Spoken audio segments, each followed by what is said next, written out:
حسبي به وبطه حسبي بشيخ تجاني. moo tax bu ñu tolloo ci jamono yu mel nii rek la ca ëpp solo mooy fexe organiser sa bopp, fexe dund ci sa milieu te ànd ceeg teggin. parce que mag ñi dañu daan wax yar ak teggin. yar mooy la nga solo, ñu ni teggin mooy na ngay nekke ci béréb bi nga xam ni mooy milieu bi la entouré, moom lañ daan wax. te loolu ñu daan wax itam ba léegi day dox, te loolu mooy li ëpp solo. lu jëmm jàppul lu dul loolu rek jàpp na leneen loo xam ni jum, moom lañ ko daan wax. benn mag hakim la daf ko daan faral di wax,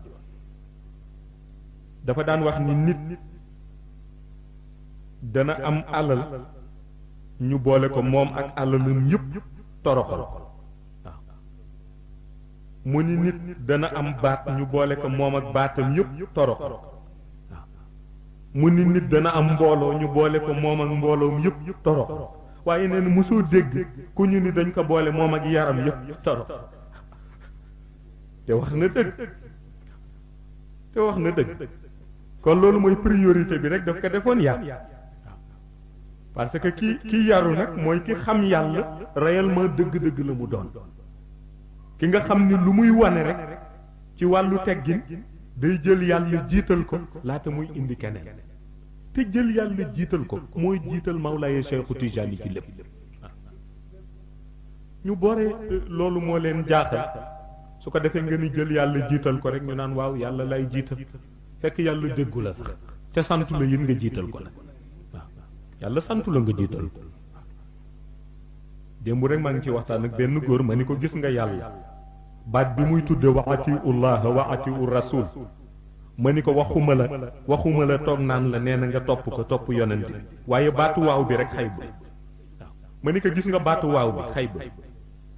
ma ni ko yàlla su jiitalul woon kenn ba noppi soo koy indi yonent bi indi boppam kon du tudd baatu wa atiullah wa atiu rasul, day jóg rek ni atiullah atiu rasul jeex na. ma ni ko waaw yëpp ci alquran bu ci nekk am na représentation, waaye wa atiullah ma ni ko ku jëmmi yonent bi mooy waaw bi. yàlla dafa ni waaw bi la jiital di yonent bi ba noppi ni atiullah nag nga topp yàlla. yonent bi dellu fe ni waaw bi jiital Cheikhu Tijaani ni wa atiu rasul topp yonent. waaw ma ni ko ñaari waaw ci ne mooy ñaari jëmm rek ñoo encombré yoonu yàlla. waaw soo leen tàgguwul doo jàll mukk. ma ni ko waaye ci xay bu la nekk, nekkul ci zahir, nekkul ci baatin. ndax yàlla lu mu rëdd ci alquran lu mu tuuti am na lu muy représenté ci biir xay ba.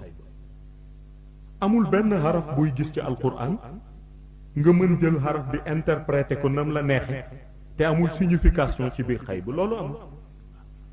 alif boo jël wala lam boo jël wala miim boo jël am na lu muy tekki ci biir xay ba.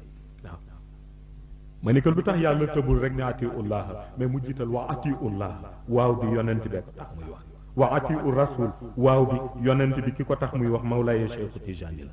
waaw soo jaarul ca waaw ba doo génn. soo jaarul ca waaw ba doo génn.